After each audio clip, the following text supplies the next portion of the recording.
Hi, this is Richard DeMark, and welcome to today's CMG webinar sponsored by IntelliMagic, titled How to Transform RMF and SMF into Availability Intelligence. The speaker today from IntelliMagic is Brent Phillips. And Brent's been working with IBM mainframes for over 30 years, starting in operations while at the university and later as a VTAM systems programmer. He's been with IntelliMagic for over 10 years and is responsible for the IntelliMagic business in the Americas region. So the way we're going to do this, I'm going to turn it over to Brent in just a second.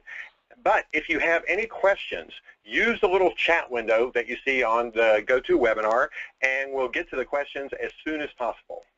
So Brent, it's all yours.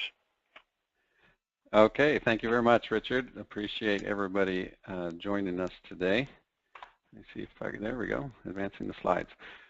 Yeah, thank you very much for joining the webinar today. Here's, I promise not all the slides will have this much text on them. I just wanted to put this abstract back in the deck, so it will be available on the CMG website after if it's not already there, to download for people that may have missed it or want a reference. So, and maybe as a refresher for those of you that were able to join us today, I mean, we are talking about a new, more intelligent approach to interpreting the RMF and SMF data in order to outsmart unavailability. So that's the topic that we're discussing today.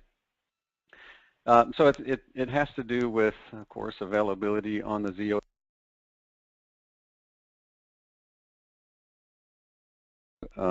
This is a platform that's known for its reliability and scalability and so on. In fact, usually in a live audience, I like to ask, what the Z stands for, to see how many people realize the history of that, at least according to Wikipedia.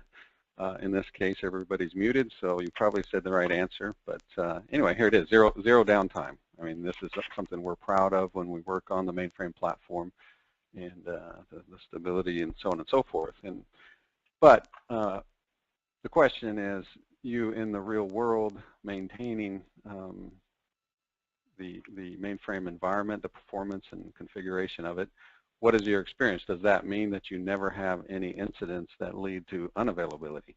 And of course the answer is yes, those incidents still occur despite the advantages of the platform. And the difference is really perhaps ZOS versus the application kind of environment. So ZOS itself may stay up pretty much all the time, except for unplanned downtime. I mean, if you look at the 4 nines, that's like 52 minutes of unplanned downtime per year. 5 nines is 5 minutes per year, and that's actually can be achieved by some sites regarding the operating system level. But we're very familiar with different environments in our customer environments where issues come up on a regular basis, where at least a portion of the users, whether they're employees or customers, are unable to access certain parts of the infrastructure, applications or transactions due to performance issues or unavailability issues. And that's what we want to talk about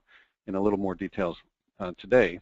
And the point, of course, is that there's many different parts of the infrastructure that need to be operating properly in order to deliver those kind of service levels that those performance-sensitive transactions require or applications require. So they're listed here on this page, and we'll get into more details about those. I think an initial way to describe the problem that we like to talk about is these issues that cause any kind of application unavailability. How many of them are predictable and how many are unpredictable? Today, you probably think of most of the incidents that cause some kind of unavailability as being unpredictable. And that's because you find out about the problem only after it's already affecting that production environment. And so ideally, if you could predict it, I mean, you can take an action to avoid the incident, when you see it coming. But most of the time, it's spent down in the red environment with these kind of incidents where we just are seeking to find out about the problem as early as possible before it gets worse, before the phone starts ringing off the hook and more. This is just a brief overview of what we will be discussing in the actual video. If you would like more detailed explanations, as well as more content, please follow the link in the annotation.